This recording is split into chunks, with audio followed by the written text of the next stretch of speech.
নমস্কার বন্ধুরা, কেমন আছেন আপনারা সকলে? আশা করি আপনারা সবাই খুব ভালো আছেন, সুস্থ আছেন। আমি খুব ভালো আছি। আমার চ্যানেলে আপনাদের সকলকে স্বাগত জানাই। আজ আমি আপনাদের সামনে একটা ব্লগ শেয়ার করতে চলেছি।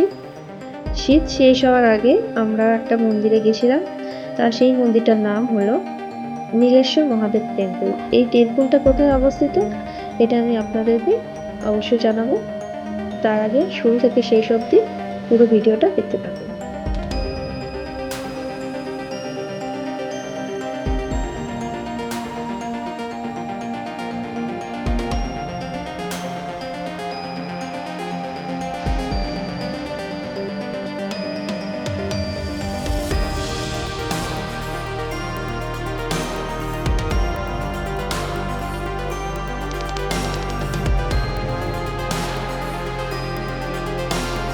আমরা এসে গেছি নীলেশ্বর মহাদেব টেম্পলের ভেতরে।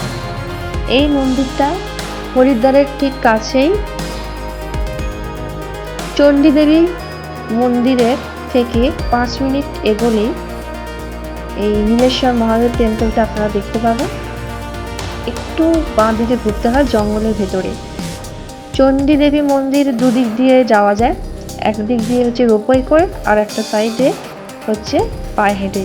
যেদিকে পায়ে হেঁটে সেই সাইডের কথা বলছি না, যেদিক দিয়ে রোপওয়ে সিস্টেমটা আছে সেই রাস্তা দিয়েই ধরে সোজা 5 মিনিট হাঁটলেই আপনারা নীলেশ্বর মহাদেব টেম্পলটা দেখতে পাবেন। যদি না খুঁজে পান অবশ্যই লোকজনকে জিজ্ঞেস করলে বলে দেবে টেম্পলটা কোথায় অবস্থিত। একটু জঙ্গলের ভিতর দিয়ে ঢুকতে হয়, তবে একটু সাবধানে চলাফেরা করতে হয়। এখানে অনেক বাঙ্কির উৎপাত। চশমা, ঘড়ি, মোবাইল এসব চুরি টুরি করে নেয়, হাত থেকে ছিনিয়ে নেয়। খুব সাবধানে যেতে হয়। তবে জায়গাটা খুবই নিরিবিলি, শান্তশিষ্ট। আপনারা যদি এখানে কখনো আসেন আপনারা দেখবেন প্রচণ্ড ভালো জায়গা। মন একদম শান্ত হয়ে যায়, মন খুব ভালো হয়ে যায়। আমরা এখানে নীলেশ্বর মহাদেবে এসে একটু পুজো টুজো দিলাম, একটু বসলাম। এই মন্দিরটা শুনেছি খুবই জাগ্রত। এখানে মহাদেব শিব যখন বিয়ে করতে গেছিলেন তার আগে এখানে এসে বিশ্রাম করেছিলেন। সেই জন্য এই জায়গাটার নাম দেওয়া হয়েছে নীলেশ্বর মহাদেব টেম্পল। আপনারা যদি কখনো হরিদ্বারে আসেন অবশ্যই এই মন্দির একবার দর্শন করে যাবেন।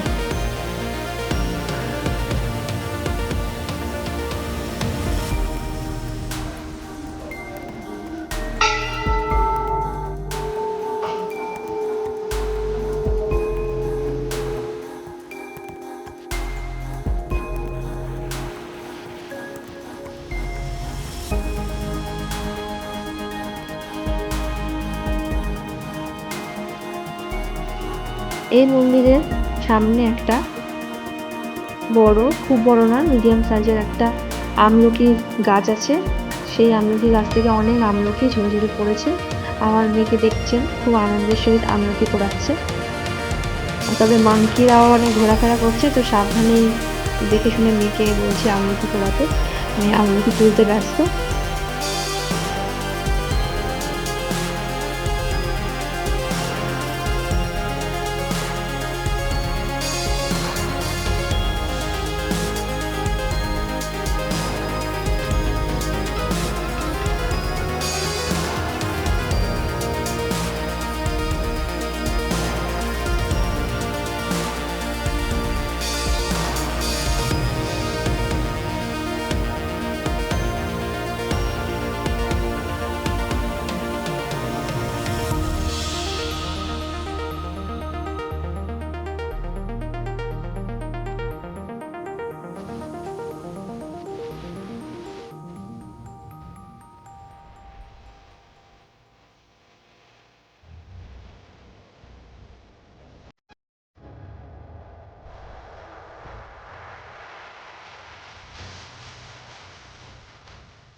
আপনাদের এই ভিডিওটা কেমন লাগলো অবশ্যই কমেন্টস করে জানাবেন। যদি ভালো লেগে থাকে তাহলে অবশ্যই একটা লাইক, শেয়ার, কমেন্ট করে দেবেন। আর পাশে থাকা বেল আইকনটা ক্লিক করে দেবেন, যাতে যখনই কোনো ভিডিও আমি আপলোড করব তৎক্ষণাৎ সেটা আপনাদের কাছে পৌঁছে যাবে। তাহলে ভালো থাকবেন, সুস্থ থাকবেন। ধন্যবাদ। দেখা হচ্ছে পরের কোনো ভিডিওতে নতুন কোনো রেসিপি বা ব্লগের সাথে। টাটা।